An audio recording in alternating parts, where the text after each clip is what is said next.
और ये जो मरियम साहब है औरंगज़ेब, ये प्रेस कॉन्फ्रेंस कर रही हैं जी, पीछे 18 डिग्री सेंटीग्रेड पर एसी चला हुआ है और कह रही हैं कि मुझे अवाम के जो बड़ा दुख हो रहा है, लोड शेडिंग हो रही है और फलान ढमका क्या क्या बक रही है। और एक दिन वो मरियम नवाज शरीफ वो जो भाग गई थी, वो जो है एसी वाले रूम में बैठकर कह रही है कि मैं अवाम के जो गर्मी है उसे महसूस कर सकती हूँ। वो अंधी की बच्ची एसी वाले रूम में तू अवाम के साथ क्या बैठकर महसूस कर सकती है। और तूने तो एक जलसा किया था, उधर जाकर देखे तो कंडीशनर लगे हुए थे, जलसे के लिए कंडीशनर लगवाए हुए थे। मेरा कप्तान जलसा करने के लिए आता है, वो पसीने से भरा। और न्यूट्रल्स को खास तौर पर मैं पैगाम देना चाहूँगा, हमें विगो शिगो का कोई डर नहीं रह गया। आपने जो इमरान रियाज खान के साथ कर लिया है ना, हमने वो भी देख लिया। लेकिन ये बात बता दूं कि विगो कम पड़ जाएंगे, आपको सुजुकी मेहरान बेचनी पड़ जाएगी और वो भी कम हो जाएगी। फिर आप साइकिल पे आएंगे, साइकिल भी कम पड़ेंगे तो फिर आप पैदल जाएंगे। आप ये 22 करोड़ आवाम को कंट्रोल नहीं कर सकते। जिस दिन तो मैं पूछता हूँ कि ये जो एटम बम वगैरह बनाए हुए हैं ये किस लिए बनाए हैं? और भाई अगर इन्हें इस्तेमाल नहीं कर सकते हो तो पाकिस्तानी अवाम पर ही छोड़ दो। अगर हमने गुलामी करनी है तो हम पर छोड़ दो, हम मर जाते हैं यार। गुलामी की ज़िंदगी से बेहतर मौत है। इतना सा मरासला आता है, वो इतना सा कागज़ होगा, उसके सामने हमारे जो शहीन मिसाइल, वो हमारा एटमी ताकत, वो अब्दुल कदीर खान की इतनी मेहनत, वो लेट गई है। ये न्यूट्रल उनके सामने लेट गए हैं। आसफ गफूर साहब ने हमें बताया था कि बेटा आप लोग हमारी यूथ हैं, आपने 5th जनरेशन वॉर लड़नी है। हम रेडी हो गए, हमने ट्विटर पे अपने अकाउंट्स ब्लॉक करवाए, इतने फॉलोअर्स थे हमारे, वो ब्लॉक करवाए। इंडिया बात करता था तो हम इंडिया वालों को इतनी बातें सुनाते थे कि हमें उसके नतीजे में क्या मिला। अवाम अब सिर्फ एक चाहती है कि हमारे जो गले में गुलामी का पट्टा है, खुदा के लिए वो निकाल दे। हमारी कौम जो है ना, कुछ चंद एक तबका ही बाहर निकला हुआ है, ठीक है, बाकी सारे जो है ना सो गए हुए हैं, वो सत्तू पीकर सो गए हैं। तो हमारे जी हम न्यूट्रल है। वो भाई न्यूट्रल किस बात की बात कर रहे हो? न्यूट्रल कौन होता है? वो जो मरियम ऑरेंज ट्रेन, मैं उसे औरंगजेब नहीं, ऑरेंज ट्रेन है वो, डड्डू के मुंह वाली। इन्होंने ट्वीट्स पे ट्वीट्स किए कि इमरान खान भाग गया, इमरान खान पेशावर भाग कर बैठ गया। वो अंधी के बच्चों, बताओ ज़रा, पेशावर जो है वो अमेरिका में है, पेशावर इंडिया में है, भाई पाकिस्तान का हिस्सा जाएं। अगर इतनी हिम्मत है आप लोगों में तो उसे पकड़ के दिखाएं। उसके बाद फिर वो बनी गला में आया, आप हाथ लगा सकते थे। फिर मेरा कप्तान लाहौर में आया, सारा दिन लाहौर में घुमा, सड़कों पे आया। तुम्हारे पंजाब पुलिस के गुल्लू पट्टों की हिम्मत हुई कि उसे हाथ लगा जाए। वो जो राना बांदरी है जो मूँछों को ताव देता है, भाई तेरी मूँछ क्या औकात है तेरी मूँछ की? तू तो औरतों से भी बुरा निकला साले, निकल बाहर, आओ से हाथ लगा के दिखा, तुझे पता चले तू अब आम आवाम के साथ बाहर निकल नहीं सकता, निकल के दिखा। मेरा भाई गया था, ज़ुबान उसकी नहीं थी, खान साहब से मिलने गया तो वो खान साहब को इशारे कर रहा था। खान साहब मैं उसे मार दूंगा, मेरे सामने तो आए तो खान साहब कह रहे थे रुको नहीं। और कल वर्कर कन्वेंशन में खान साहब कर रहे थे तो एक मेरे जैसा जोशीला उठा, कहता खान साहब आप हुक्म करें, हम टैंकों के सामने लेट जाएंगे। तो खान साहब कह रहे हैं नहीं नहीं अभी टाइम नहीं आया। उसके देखें, उसका ज़र्फ देखें, मैंने तो लगता है सियारे देखे ही नहीं, पीके के नाल आए सन तो वो तो वापस उन्होंने रिमोट लभ गया, वो वापस चला गया। पर एक कंजर इतने रह गया, बना नहीं, नया नहीं बना, रिपेयर करवाया साले। तू नहाना है तो आजा, मैं तुझे रोई के किनारे पर ले जाता हूँ, रोई में नहा, तेरी औकात उधर नहाने की है और तू स्विमिंग पूल बनवा रहा है। अस्सलाम वालेकुम जी, मैं उस्मान मलिक और आप देख रहे हैं अवाम पाकिस्तान। हम इस वक्त मौजूद हैं गुलबर्ग की मेन मार्केट के अंदर, जहां पे अभी आपने देखा खान साहब ने पीछे स्क्रीन के ऊपर खिताब किया और लोगों का जोशो खरोश दीद नहीं था। बहुत लोग जोश से खान साहब की हर कॉल के ऊपर रिस्पॉन्ड कर रहे थे। अभी जैसे ही ख़त्म हुआ है, लोग इंटरव्यूज़ अपने दे रहे हैं, अपने जज्बात का अभी भी इजहार कर रहे हैं और अपने कुछ लोग अपने जो है घरों की तरफ जाने लगे। क्या वजह है कि अवाम बाहर रोड पे आई है अपने एहतजाज रिकॉर्ड करवाने के लिए? जी सर, क्यों आए यहाँ पे, क्या वजह है बाहर आने की आपकी? सबसे तो पहले इधर आने की वजह ये है कि मेरे कप्तान ने कॉल दी थी कि मैं इस्लामाबाद में जलसा करूँगा, क्योंकि उन्होंने एक नया ट्रेंड पाकिस्तान की सियासत में, जब भी कोई नया ट्रेंड आता है ना तो वो मेरा कप्तान लाता है। तो इन्होंने पहले ये नया ट्रेंड दिया कि मैं जहाँ भी जलसा करूँ मेरी पूरी कौम बाहर आए सड़कों पे और पूरे पाकिस्तान में मेरी तकरीर लाइव की जाए। और इधर आने का मेन जो मकसद है वो ये था कि महंगाई जो है वो तो अगर हम एक साइड पे रख दें, क्योंकि पिछले 75 सालों से मैं भी कोई 22 साल का हो गया हूँ, मैं भी देखता चला आ रहा हूँ कि महंगाई कभी कम नहीं हुई, ऊपर से ऊपर जा रही है। तो इमरान रियाज खान ने एक बड़ी ज़बरदस्त बात की कि हम महंगाई सह लेंगे, लेकिन जो गुलामी का पटा हमारे गले में पड़ा हुआ है ना, खुदा के लिए वो पटा निकाल दें। अगर तो हमने ये गुलामी करनी थी तो फिर हम हिंदुस्तान की गुलामी कर लेते, हमें आज़ाद होने की क्या ज़रूरत थी। कैद आज़म ने अपनी जो ना सेहत का ख्याल किया ना कुछ, उसने मेहनत की और पाकिस्तान को आज़ाद करवाया। किस लिए आज़ाद करवाया भाई? इनकी गुलामी करने के लिए, ये अमेरिका की गुलामी करने के लिए। और ये हम एक मरासला आता है, पाकिस्तान के वज़ीर आज़म को मरासला आता है कि जी आपको अगर आप ना हटे तो आप पाकिस्तान को ना बहुत बुरे हालात का सामना करना पड़ेगा। गुलामी की ज़िंदगी से बेहतर मौत है, यही है ना, गुलामी की ज़िंदगी से बेहतर मौत है। अगर इज़्ज़त से मार जाएंगे तो क्या है। और इन लोगों ने ये जो हमारे जी हम न्यूट्रल है, वो भाई न्यूट्रल किस बात की बात कर रहे हो? न्यूट्रल कौन होता है? वो अगर पंजाबी में कहे ना तो इनको डग्गा कहा जाता है, ये डग्गे बने हुए हैं। भाई अगर डग्गा बनना तो हम आपसे प्यार करते थे। आसफ गफूर साहब ने हमें बताया था कि बेटा आप लोग हमारी यूथ हैं, आपने 5th जनरेशन वॉर लड़नी है। हम रेडी हो गए, हमने ट्विटर पे अपने अकाउंट्स ब्लॉक करवाए, इतने फॉलोअर्स थे हमारे, वो ब्लॉक करवाए। इंडिया बात करता था तो हम इंडिया वालों को इतनी बातें सुनाते थे कि हमें उसके नतीजे में क्या मिला। आज हमारे लीडर को, हमारे वज़ीर आज़म को एक छोटा सा मरासला आता है, वो इतना सा कागज़ होगा, उसके सामने हमारे जो शाहीन मिसाइल, वो हमारा एटमी ताकत, वो अब्दुल कदीर खान की इतनी मेहनत, वो लेट गई है। ये न्यूट्रल उनके सामने लेट गए हैं। और भाई होश के नाखुन लें, ये ना हो कि तुर्की वाली हमें मिसाल दोबारा दोहरानी पड़ जाए और ये आप भूल जाएं। अगर हमें इमरान खान ने उस दिन ना रोका होता कि आपने इदारों के सामने नहीं जाना, तो देख लेते कि जब आपने इस्लामाबाद में और ये लाहौर में जो किया था, हम आपको बताते कि हमारी ताकत क्या है, अवाम क्या चाहती है। अवाम अब सिर्फ एक चाहती है कि हमारे जो गले में गुलामी का पट्टा है, खुदा के लिए वो निकाल दें, ठीक है। और मैं बेसिकली एक देहात से हूँ, तो मुझे पता है कि अब वो मुंजी का सीज़न चल रहा है, ठीक है। लाइट जो है तकरीबन 12 या 14 घंटे जा रही है, ठीक है। अब उन्हें पानी लगाने के लिए जो 1 एकड़ होता है ना, उसमें पानी डालने के लिए कम से कम 4 से 5 घंटे हमें रिक्वायर होते हैं। 1 घंटा लाइट आती है और 2 घंटे जाती है। वो जो पानी डालते हैं वो सूख जाता है जब दोबारा लाइट आनी होती है, ठीक है। और डीजल की कीमत जो आसमानों पे चढ़ी हुई है, अब किसान क्या करे? डीजल खरीदे तो भी मरता है, अगर लाइट पे चले तो भी मरता है। और लाइट आपको पता है कि इन्होंने जो लाइट की कीमतें बढ़ा दी हुई है, ठीक है। तो इनके सामने हाथ जोड़ते हैं कि खुदा के लिए किसानों पर रहम कर दें। अगर आज किसान जागते नहीं हैं, मुझे इतना पता है कि हमारी कौम जो है ना, कुछ चंद एक तबका ही बाहर निकला हुआ है, ठीक है। बाकी सारे जो है ना सो गए हुए हैं, वो सत्तू पीकर सो गए हैं। और भाई उठोगे नहीं तो आज़ादी कैसे मिलेगी? अगर आप आज़ादी चाहते हैं तो बाहर आएँ। वो जब पेट्रोल की कीमत बढ़नी होती है तो पता चलता है कि रात 12 बजे से पहले पेट्रोल पंप पे लाइनें लगी होती हैं। अगर ये कौम 50 रुपये सस्ता पेट्रोल डलवाने के लिए लाइन में लगे तो बाहर आएँ, आप लोग बाहर आएँ। अगर आप बाहर आज़ादी के लिए आ जाते हैं, उस पेट्रोल डलवाने से बेहतर है कि आप एहतजाज करें। और यकीन करें, अगर पूरी पाकिस्तानी कौम बाहर आती है तो ये हुकूमत चंद घंटों की मेहमान नहीं है। आज हमारी मुआशियत देख लें, जिसका बेड़ा गर्क हो गया हुआ है। और मुझे डर है कि कहीं हमारा मुल्क तबाह ना हो जाए। और न्यूट्रल्स को ख़ास तौर पर मैं पैगाम देना चाहूँगा, हमें वीगो शिगो का कोई डर नहीं रह गया। आपने जो इमरान रियाज खान के साथ कर लिया है ना, हमने वो भी देख लिया।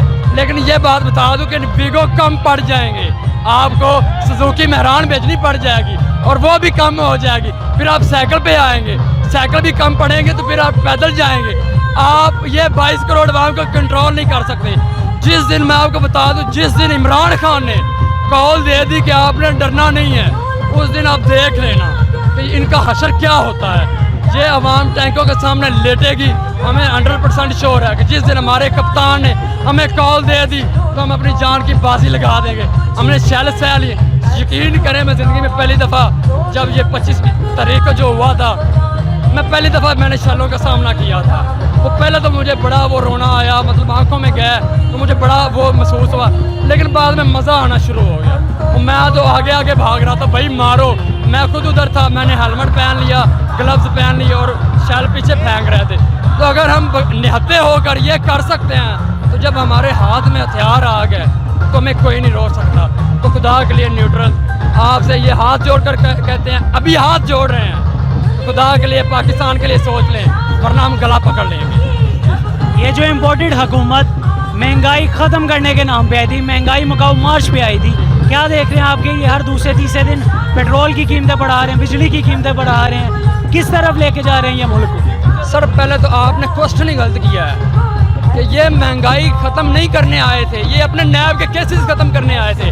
आपको पता है कि नैब के केसेस में किस तरह इन्होंने तरमीम की हैं, और जो बंदा इनके खिलाफ उठता है या गवाही देने के लिए, वो चाहे मकसूद चपड़ासी हो, चाहे वो कोई जज हो, चाहे वो कोई वकील हो, उसका पता चलता है जी हार्ट अटैक हो गया। भाई 50 बंदों को आपने ये पिछले 4-5 सालों में हार्ट अटैक से मरवा दिया। क्या अवामंदी है? अवाम को आपने, मैं अब क्या कम खुद तो कह नहीं सकता, गालियाँ नहीं कर रही हैं यार, कंट्रोल नहीं कर सकते। अगर हमारी हम बर्दाश्त खो बैठे तो हम गालियाँ क्या, हम इनके गले पकड़ेंगे। और ये बिल्कुल भी वो जो मरियम ऑरेंज ट्रेन, मैं उसे औरंगजेब नहीं, ऑरेंज ट्रेन है वो, डड्डू के मुंह वाली, वो कहती जी हम 2000 रुपया दे रहे हैं। ओ भाई 2000 रुपया से क्या चलता है? मुझे पहले तो उसकी बात में हंसी आई, लेकिन जब मैं बाहर निकला एक मजदूर को देखा, यकीन करें मुझे रोना आ रहा था कि यार ये इस गरीब का मजाक उड़ा रही है, जिसे कह रही थी कि अपने बच्चों की तालीम पे खर्च करे, घर का सामान लाए या सफ़र के लिए जाए। खुदा के लिए कौम से जो आप लोग खेल खेल रहे हैं इससे बाज आ जाएं।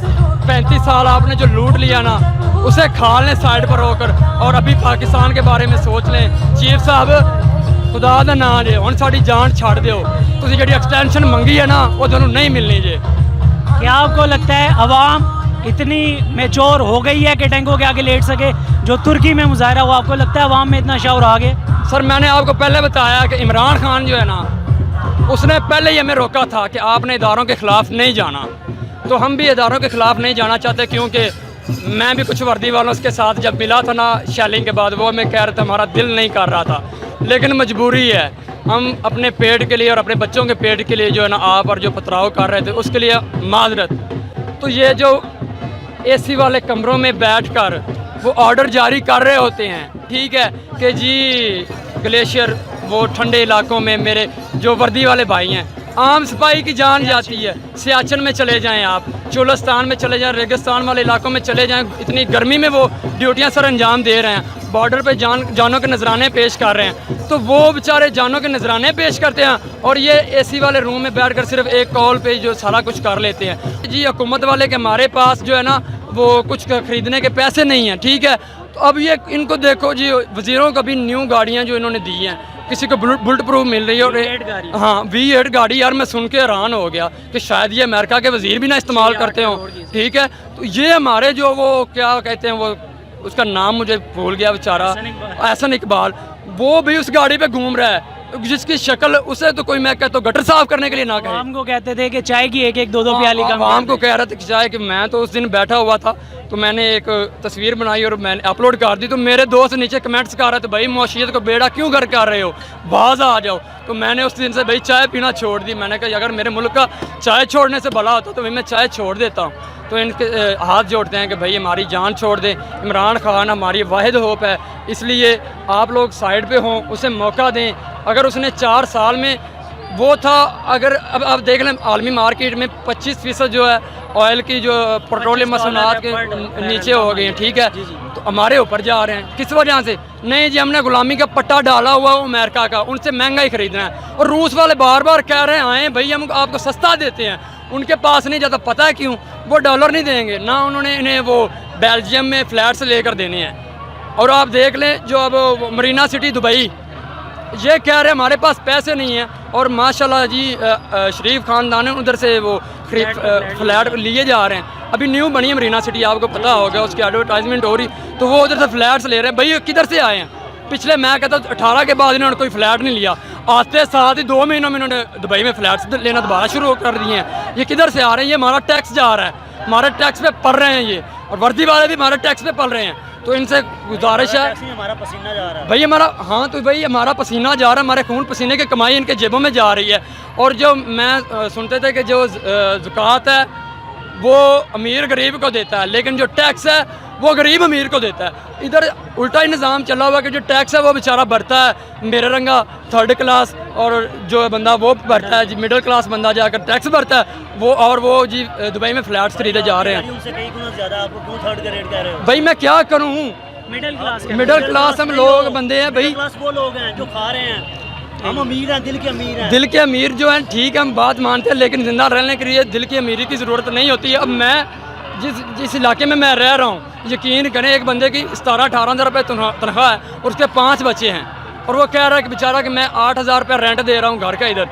अब बताएं मुझे कि क्या वो बाकी जो उसके बचते हैं 7-8 हज़ार रुपया, उससे महीना पूरा अपने बच्चों का खर्चा उठा सकता है? अभी बजट में 25,000 रुपया लगाया गया मजदूर की कम अज़ कम तनख्वाह। क्या ये बजट बना सकते हैं घर का 25,000 के अंदर? सर फर्स्ट ऑफ ऑल तो 25,000 कहीं मिलना नहीं है। कोई कंपनी जो है ये 25,000 नहीं देगी, ठीक है, वही 18-20 या एंड जो है 22 हो जाएगा। लेकिन अगर 25 में भी आ जाएं आप, तो एक बंदा जो लाहौर में रह रहा है वो रूम का किराया दे, वो बच्चों की स्टडी के लिए खर्च करे, वो अपने कपड़े ले, बच्चों का बदन ढांपे, या फिर वो कुछ खुद खाए, फाके कर रहा है बेचारा। एक टाइम खाना खाता है, दूसरे टाइम खाना नहीं रिसीव होता। और ये जो मरियम साहब है औरंगज़ेब, ये प्रेस कॉन्फ्रेंस कर रही हैं जी, पीछे 18 डिग्री सेंटीग्रेड पर एसी चला हुआ है और कह रही हैं कि मुझे अवाम के जो बड़ा दुख हो रहा है, लोड शेडिंग हो रही है और फलान ढमकान क्या क्या बक रही है। और एक दिन वो मरियम नवाज शरीफ वो जो भाग गई थी, वो जो है एसी वाले रूम में बैठकर कह रही है कि मैं अवाम के जो गर्मी है उसे महसूस कर सकती हूँ। वो अंधी की बच्ची एसी वाले रूम में तू अवाम के साथ क्या बैठकर महसूस कर सकती है? और तूने तो एक जलसा किया था, उधर जाकर देखे तो कंडीशनर लगे हुए थे, जलसे के लिए कंडीशनर लगवाए हुए थे। मेरा कप्तान जलसा करने के लिए आता है, वो पसीने से भरा होता है, आज वो कंटेनर पर चढ़ के आया है। इतनी गर्मी के बावजूद अवाम के साथ वो चाहता तो एसी वाली गाड़ी में भी आ सकता था, कंटेनर के ऊपर खड़ा हुआ था। पेशावर से भी आया था 25 डेट को, तो कंटेनर के ऊपर खड़ा हुआ था यार। तो क्यों ये अवाम को पागल बना रहे हैं? कहते हैं जी हमें अवाम जो गर्मी है ये महसूस कर सकते हैं। गर्मियाँ उसने महसूस की हैं जो आम आवाम के साथ बैठकर नीचे बैठकर खाना खाता है, जो बंदा अवाम के साथ घुल मिल जाता है। इन्होंने कहा था, मुझे याद आ गया, वो कह रहे थे जी ट्वीट्स पर ट्वीट्स इनके लीगी जो है पटवारी साहबान, पटवारी तो नहीं, वो अभी खान साहब ने इन्होंने कहा था शहबाज शरीफ साहब ने हो पटवारी और हो मेरिट पे भर्ती, ये नहीं हो सकता। लेकिन इस दफ़ा इमरान खान ने वो साबित किया था कि पटवारी हुआ है मेरिट पे भर्ती, लेकिन इन्होंने आते साथ पटवारियों से उनके हकूक़ छीने हैं भाई। मेरा एक कज़न खुद वो भी पटवारी अपॉइंट हुआ है, वो डिजिटल पटवारी थे भाई, उनसे इन्होंने मोबाइल वगैरह सब कुछ छीन लिया। अब कहते हैं जी आप ट्रेनिंग लें, वही पुराना निज़ाम वही पुराने पटवारियों को दे दिया इन्होंने, मैनुअल हो गया, ठीक है। तो जनाबे वाला इन्होंने ट्वीट्स पे ट्वीट्स किए कि इमरान खान भाग गया, इमरान खान पेशावर भाग कर बैठ गया।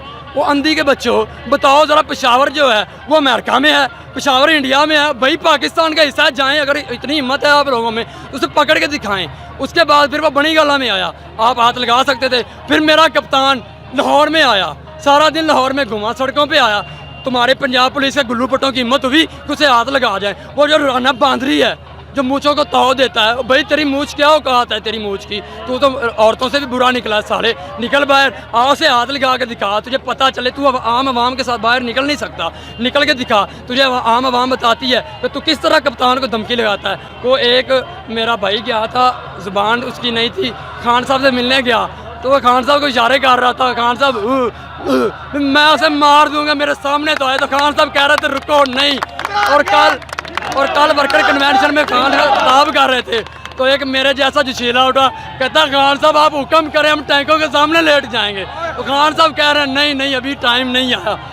उसके देखें, उसका ज़र्फ़ देखें। अभी भी इन्होंने जो पीछे मिसाइल लॉन्च किया, तो मेरा कप्तान बड़े अच्छे अंदाज से ट्वीट करता है कि ये एक बड़ी अचीवमेंट है, तो उसके ज़र्फ़ का ही ख्याल रख लो कि कितना ज़र्फ़ है। तुम नवाज शरीफ की दुम पे पाँव रखते थे, वो फ़ौरन तुम्हारे खिलाफ बोलना शुरू हो जाता था। मेरे कप्तान ने कभी तुम्हारा नाम नहीं लिया। वो डायरेक्ट नवाज शरीफ तुम्हें बाहर बैठ कर धमकियाँ लगाता रहा, जनरल बाजवा का डायरेक्ट नाम लेता रहा। तो ये कब कहाँ थे ये जनरल साहब, किधर थे उस वक्त? नवाज शरीफ के ख़िलाफ़ क्यों नहीं कुछ किया? फिर दोबारा मरियम नवाज़ ने जो फैज़ हमीद के ख़िलाफ़ बकवास की, क्या वो सुनने के काबिल थी? यार वो ISI के चीफ था और जिसने अफ़गानिस्तान वाले मामले को इतना अच्छे तरीके से निपटाया है कि दुनिया तारीफ़ें कर रही है, और ये उसके खिलाफ बकवास कर रहे थे। फिर कहते थे जी नहीं जी ये अपनी मर्ज़ी का चीफ लाएगा। ओ भाई अपनी मर्ज़ी का उसने कहा था कि मैंने तो पहले ही आर्मी चीफ को कहा था जो आपका पसंद है उसे लाएं, जो 3 नाम है उस पर गौर करें, जो आपको अच्छा लगता है उसे आगे लेकर आएँ। और ये कहते हैं नहीं जी उसने फैज़ को लाना है, फैज़ इस पर फैज़ करेगा। मरियम ने ट्वीट किया हुआ था कि फैज़ का फैज़ आना बंद हो गया। मरियम ये सफदर अवान नहीं है जिसका फैज़ आना बंद हो गया है। तुम तो एक ड्राइवर के साथ भाग गई थी, तुम्हारी तो औकात ये है। घर से भागी हुई लड़की वो एक बापर्दा खतून है, बुशरा बीबी हमारी माँ जैसी है, और ये हर टाइम उस पर बकवास कर रही होती है। जो बेचारी एक घरेलू खतून है जिसका सियासत के साथ कोई ताल्लुक़ नहीं, और एक मजहबी खतून है। आप सबको पता है वो जब आती है बेचारी तो उसने बाया वगैरह पहना होता है, वो एक पूरी ढांप के आती है, एक बताती है कि मैं इस्लामी मुआशरे में रह रही हूँ। ये जब जलसों में जाती है तो इसका हाल देखने वाला होता है। इसने इतने तंग कपड़े पहने होते हैं कि हर चीज़ की नज़र आ रही होती है, और ये उसके किरदार पे बात करेगी। इनके फिर करप्शन के बाद जी खान साहब के ख़िलाफ़ हमने करप्शन का स्कैंडल निकाल लिया। क्या निकाला जी? इसने घड़ी बेच दी और लाख लानत दौड़े थे। एक घड़ी के पीछे तुसी कह रहे जे खान ते करप्शन का इल्ज़ाम ला रहा जे, वो घड़ी जिंदा आज तो 2 साल पहले ही उन्हें सारा क्लीयर कर दिता सी कि मैं इहदे तो ये बेच के आदे घर की सड़क बनवाई सी। वो तुहाडे तरह ਜਿਹੜੀਆਂ ਗੱਡੀਆਂ ਤੁਹਾਨੂੰ ਮਿਲਦੀਆਂ ਨੇ ਉਹ ਲੈ ਕੇ ਤੇ ਘਰ ਦਬ ਜਾਂਦੇ ਹੋ, ਜਿਹੜੀਆਂ ਬੁਲਟ ਪ੍ਰੂਫ ਗੱਡੀਆਂ ਮਿਲੀਆਂ ਜਾਂ ਬਾਹਰੋਂ ਜੋ ਵੀ ਤੋਹਫੇ ਇਹਨਾਂ ਨੂੰ ਮਿਲੇ ਘਰ ਲੈ ਜਾਂਦੇ ਨੇ। ਇਹ ਕੌਣ ਲੋਕ ਨੇ ਯਾਰ? समझ नहीं आती। केस पता नहीं पीके दे नाल उतर आए सन, मैंने तो लगता है सियारे दे गए नहीं ने, पीके दे नाल आए सन तो वो तो वापस उन्होंने तो रिमोट लभ गया, वो वापस चला गया, पर एक कंजर इत्थे रह गया। तो खुदा का ना है कंजरों तुसी साडा जान छड्ड देवो, बेड़ा गर्क कर दिता तुसी मुल्क दा। पहले 35 साल थोड़ा लुटिया जे, फिर आड़ के तुसी 22, आपको पता है कि 22 अरब डॉलर रुपए जब खान साहब गए हैं तो हमारे कौमी खजाने में 22 अरब डॉलर था। ठीक 2 महीनों बाद आज आप जाकर रिपोर्ट्स देख लें 7 अरब डॉलर है भाई। तो किस तरह आप 7 अरब को हम इस्तेमाल भी नहीं कर सकते? वो तो हम कोई चीज़ खरीद भी नहीं सकते, क्योंकि वो इससे ऊपर अगर खरीदते हैं तो वो हमारे पास दूसरे मुल्कों का रिजर्व में आपने रखा हुआ, वो आप खर्च नहीं, वो हम खर्च नहीं कर सकते। तो बताएं भाई, ये जिसने 3 साल 4 साल बेचारे ने मेहनत की है, उसने अवाम को जब भी उसने आया उसने कहा कि मैं अपनी कौम से अपील करता हूँ मेरा साथ दें, हम अपने हालात बदलेंगे। ठीक है, तो उसने बड़े मुश्किल के साथ उसका एक माइंड सेट था कि मैं इसे 50 अरब पर ले जाकर IMF से जान छुड़वाऊँ और पाकिस्तान को आज़ाद करवाऊँ। और इन्होंने आते साथ पहले वो लूटा, 22 से 7 अरब आ गया। तो भाई ये किधर गया है? ना तो कोई सड़कें बनी हैं, ना आवाम को रिलीफ मिला है। ये जो 2 महीनों के अंदर अंदर आपने देखा पेट्रोल की प्राइसेस किधर से किधर पहुंच गई हैं। 8 करोड़ का स्विमिंग पूल बन गया वो, हाँ याद आ गया, थैंक यू भाई आपने बता 8 दिया। करोड़ का स्विमिंग पूल बन गया। हमारे पास जो है जी वो 8 लाख रुपए का उसने स्विमिंग पूल रिपेयर करवाया, बना नहीं, नया नहीं बना, रिपेयर करवाया। साले तू नहाना है तो आजा, मैं तुझे रोई के किनारे पर ले जाता हूँ, रोई में नहा, तेरी औकात उधर नहाने की है और तू स्विमिंग पूल बनवा रहा है। इसलिए मैं फिर गुजारिश करता हूँ कि जान छोड़े हमारी और न्यूट्रल असरात ये हाथ है हमारे। अगर पहले ये जुड़े हुए हैं, लेकिन यकीन करें अगर कप्तान ने कॉल दे दी तो ये आपके गले में आएंगे इंशाल्लाह। ये हमारा आपसे वादा है और हम कभी घबराएंगे नहीं। कप्तान ने जो कॉल दी हम उस पर डट जाएंगे। जी, ये एक जोशीले पाकिस्तानी के जज्बात